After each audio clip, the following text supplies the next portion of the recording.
Everybody, how you doing? It's R.C. Smith coming to you live from my kitchen in beautiful Southwest Florida. Beautiful day today here, except for having to stay at home. I'm not cooking anything today, but I thought I would show you how I like to make a perfect dry martini. As many of you know, I'm a big martini fan, almost to the point of where it's a problem, almost to the point of where I need to make phone calls every single day just for an intervention. But I'm going to manage to do just one right now, and I'm going to show you how we do it. And yeah, I know there's two sitting there. That's because I'm not the only one drinking. Don't ever drink alone, regardless of what George Thorogood tells you.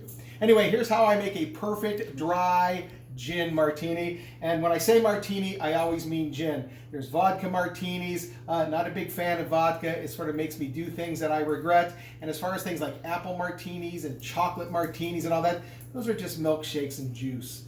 If you're going to have a proper martini, you want to use gin. I like to use a dry London gin. My favorite is Bombay Sapphire. As you can see, it's got a little frost on it because I keep my gin in the freezer. It doesn't freeze because there's alcohol, but I keep it in the freezer so it's always nice and cold. I like Bombay Sapphire because it has more of a citrus note, and the juniper that gin is traditionally made from is a little less. I don't like anything too floral when you're making a martini because then it's like chewing on a bed of flowers. So I like something with a little bit of citrus and just a hint of juniper. Go with a dry London gin. That's the best. I also use vermouth for this, a dry vermouth. A lot of ways to make a martini, dry, not dry, and I'm going to show you how I do it. What I start off with first is I start off with my glasses. I have them chilling with a little bit of ice and a little bit of water in it. You want everything to be nice and cold because you don't want a warm martini. You want it nice and chilled, particularly when you're in beautiful Florida like I am. Jealous? Are you jealous? I know you are.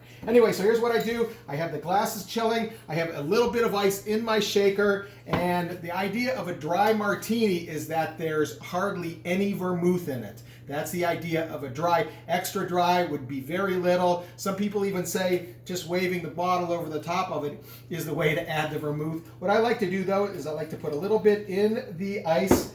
I take my strainer, I give it a good shake around, and that coats the ice with the vermouth. And then I just discard that, and then you have all the vermouth that you would want in the drink coating the ice. I then take the gin. I don't use shots or anything like that. I sort of measure it to the eye. So I'm going to do about 6 ounces, I would say, for this. That would be 2, that would be 4, that would be 6 ounces or so. And then set that aside for a minute. I take the glasses that have been chilling, dump out the ice, get all the water out of it. I take my shaker and I just give it a shake. Now there's such a thing as bruising the gin. If you shake it and shake it and shake it until it's cloudy, that's called bruising the gin. Probably not a good thing to do. You don't want it to have a cloudy look to it.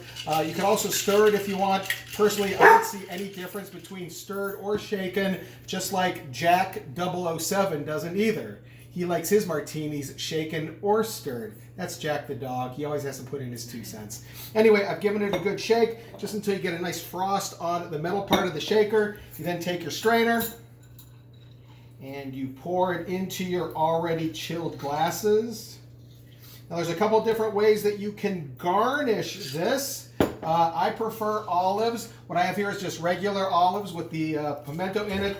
You can get blue cheese olives, you can get feta cheese olives, you can get garlic stuffed olives. Those are okay. I think the cheese in the olives kind of cloudies it up, mixes up a little bit. So I like to go with just the regular plain olives that you would have in salads. Or you can use a lemon twist that you run all the way around. Give it a squeeze over it. Throw that in there. As far as dirty or not dirty, I don't like dirty martinis. I like olives, but I don't want to drink olive juice. I like the taste of the gin with the olives, and that's it. So there you go. To me, that's the way you make a perfect martini. I'm going to hand off my other one to my camera person, who I'm sure will down that in about 2 gulps.